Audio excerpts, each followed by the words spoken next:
Hello everyone, and welcome back to another book review. Today I am going to be reviewing Ichi-F by Kazuto Tatsuta. This is a worker's graphic memoir of the Fukushima Nuclear Power Plant. So this is a manga-style memoir written by Kazuto Tatsuta. That is a pseudonym, so it's not the author's real name. And this is a very unique and interesting look at the nuclear disaster because it tends to focus on the nuclear disaster after it has left the news cycle. So I'm going to be discussing what's in this book and the contents of this book and what you can expect when you read this book, as well as my personal thoughts on the book overall and what it accomplished. First of all, as you can see, it's quite a big book. It's 530 plus pages, so this isn't a very thin manga volume if you're used to that. And as mentioned, it shows a very unique view of the Fukushima disaster. So as a brief refresher, in 2011, March 11, 2011, the Fukushima Daiichi nuclear power plant suffered a blackout, and this was following an earthquake and a tsunami, which overwhelmed the protective measures in place at that nuclear power plant. This led to the blackout of electrical grid in the entire area, but also the destruction of a lot of cooling measures that were in place to keep the nuclear fuel inside the power plant cool. Without the ability to cool, there was a meltdown, there was an explosion, and there was a release of radioactive material into the environment, which led to that nuclear disaster as mentioned.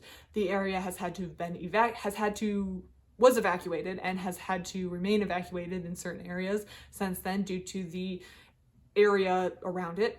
But once the cooling was under control and once the situation was reverted, and once reverted in the sense that it's no longer actively being a danger, in the sense that this area could expand and the correct people are evacuated, that's kind of when things start to leave the news cycle. There was a lot of interest when this happened. Naturally, it's a currently occurring nuclear disaster, at least it was then. But once you get 2, 3, 4, 5, 10 years past the nuclear disaster, it starts to fade into the back of people's mind. But anytime there is a disaster that involves a nuclear power plant and radioactive material, it takes years, sometimes thousands of years, for some of these things to decay.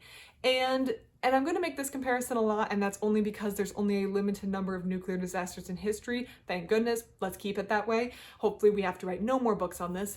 In comparison to the Chernobyl disaster, where it was the Soviet Union, which, for all of its problems, didn't have a problem with land. They had a lot of land to work with. And so when the Chernobyl accident did occur, they could say, this is the exclusion zone. Once they get to the, what do they call it, the sarcophagus on top, and exclude the people and move the people out, they can just let things decay. Japan, and this was mentioned actually in the book Fukushima, I read by the Union of Concerned Scientists, that book, Japan is a lot more land-starved than the Soviet Union was when the Chernobyl incident occurred. They don't have a lot of extra land to just be like, well, that's a wash and move on. They have had an intense cleanup effort. And some cleanup effort, of course, occurred at Chernobyl too. We have to try to contain the disaster and prevent that from spreading. But Fukushima also is trying to clean up the area around it, and people have to do that. Workers have to do that. They have to get people in there on the ground in these radioactive zones. They have to keep those workers safe. They have to get work done. They have to get this area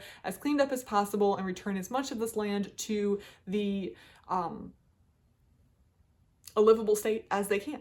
And that's where this book comes in, because after the disaster and the panic and the assessment and the evacuation and the containment, there comes the cleanup. And that is much less glamorous, and it doesn't happen overnight. It takes a long time for these cleanups to occur and to occur safely without endangering a lot of workers. And that's where Kazuto Tatsuta comes in. He is a worker who worked in the Fukushima exclusion zone, or on the plant, to clean it up to return this area to a livable space. So he volunteered, and when I say volunteered, he was of course paid for his work working for a contractor, but they're not pressing people into work at these locations. People can sign up to work, and he signed up to work at this location to help clean it up, with the sense that he wants to make this area better and the towns around it can hopefully be returned to a livable situation when enough of this has been cleaned up and contained. So this memoir has 23 chapters, and that's why it's quite large. And this one has all 23 chapters in it. I believe it was initially serialized in magazines, but this is like the all-in-one version, the book.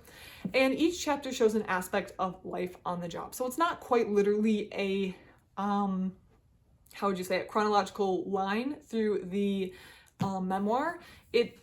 Things are vaguely chronological because the author was writing it while it was occurring, but he takes time to go into depth on different jobs and aspects of the jobs that he was doing. He goes through the intake process. What was it like to get a job here? What did he have to do? What training did he have to attend? He talks about the safety measures and the different equipment that you had to wear. He talks about the different jobs he did. So he didn't just do the same thing. He was a robot operator. He worked at a rest stop. He did other tasks around the site. So you'd be assigned for a specific job through a contracting agency, and that would give you your job that you would do. And you would do that job up until the job was done, or you would hit your limit. So the Japanese government put a limit on how much radiation exposure you could have. So everyone wore they call them like APDs. I just read it as like a dosimeter that would keep track of how much you were being exposed to, and it would tell you when you had hit your daily limit, so that you could only do a little bit each day, and then there was a cap for the entire year. And there was also, I believe, there's a 5-year cap, but I think from the other book I read on Fukushima, there's also a lifetime cap for how much radiation you can be exposed to, because the government wants to keep the workers safe and below a limit where we really know radiation starts causing cancer damages. He talks about the tasks he's assigned to do and the different challenges they faced, like working inside buildings. There were different spots within the buildings that had hot zones, which had more radiation, or you're going to be exposed to more radiation, driving your daily number up. And there were areas that were maybe cooler in the sense that there wasn't as much radiation, so you could hang out there a little bit more. He talks a lot about the friends and the connections he makes on the job, because he's living in this area. There's a high concentration of men working in this area, which I'm not sure. I'm guessing part of that has to do with the fact that a lot of it is construction and manual labor, which is a job field that primarily attracts male applicants, but also from the sense that you might not want to damage future children. I think maybe some women would have more concerns. Also, I noticed a lot of people in this book, there were some younger men, but a lot of them were men in their 40s, 50s, 60s. So maybe men who had already had children if they were going to have children, so then didn't feel like any radiation damage they were going to experience was going to maybe be passed on to future children. So that was something else that I felt like created a unique environment. You just have a lot of older men living together and working in this environment. He also, though, talks about some of the more beautiful aspects. Nature's kind of reclaiming some area, which Japan would like to claim back and give it back to their citizens, but seeing like the sunrise over the sea, or seeing nature live in this area where humans were before, is kind of a beautiful aspect that maybe was unexpected to come out of this. And just daily life in the exclusion zone, the challenges of doing things like finding an apartment, or not having your paychecks come through in a timely manner. You have to wait for your pay, so then you're kind of taking payday loans, and just the little things that occur even outside the exclusion zone that make it seem like this is an aspect of daily life that hasn't changed even when you're working in a very unique environment. As the memoir goes on, it covers years 2012 through, I believe, 2014. You see the improvement. You see how much safer things have become. You see how much better things have become. You see the author mentions at this time different areas that have opened up to citizens, different people who have been allowed to come back. And obviously this is a very slow process. Things aren't going to happen overnight. And the author mentions in this book that sometimes people say like, well, things aren't contained. And he says, well, things can't be contained from a disaster like this immediately. We have to work through it slowly and safely. We have to make sure the workers we're sending out aren't getting high dosage of radiation that's going to increase their cancer risk. And he wants to let people know that people are working to make it safe. The people who are working to make it safe are doing it safely, and they feel, at least he feels, that he is well protected while doing the job, and that they are making progress, and that hopefully this area can be opened back up to humans and human civilization. Overall, I think this was a really interesting look because it focused on an aspect of nuclear disasters that isn't always touched upon, that cleanup process, that ability, that drive to make the area more livable again. I think that isn't always mentioned, or it's kind of glossed over, or because it's such a long, drawn out, arduous process, and I would say it probably has mixed successes. Like some of this stuff is just going to have to be rolled up, tuned up, and let decay, let nature do its course, take its course. It's not always mentioned, as opposed to the more dramatized or the more sensationalized nuclear meltdown. I mean, nuclear meltdown is a little bit more of an attention title grabber than safe daily cleanup process continues with workers in safety gear doing a little bit of work to make the world a marginal fractionally bit better. Like, that doesn't have quite the ring. And that's where I think a book like this is important, because workers like him are doing important work in the land of Japan to make sure that the place stays safe and that people can return to that area and the radiation damage is limited to as few people as need to be.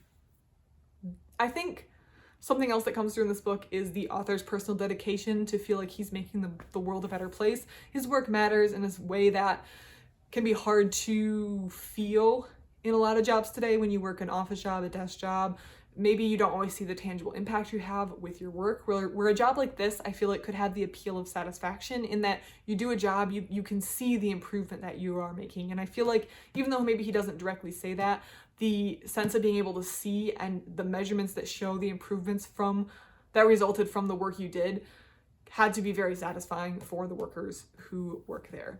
So I just feel like the author makes it very clear that he feels like he's being useful in society and he's being useful in the job, and that I think can have a huge benefit on someone's life, and they feel like the job they do, the job that they spend a lot of hours on, is making life better for other people.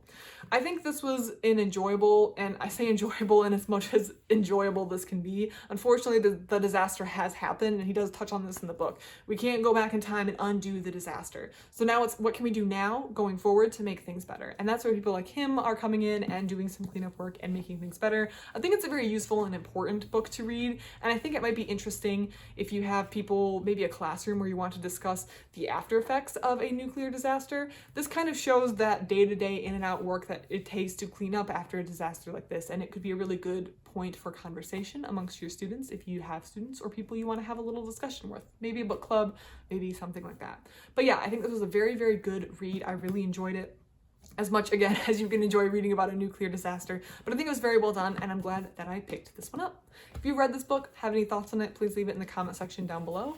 I hope you have a great rest of your day.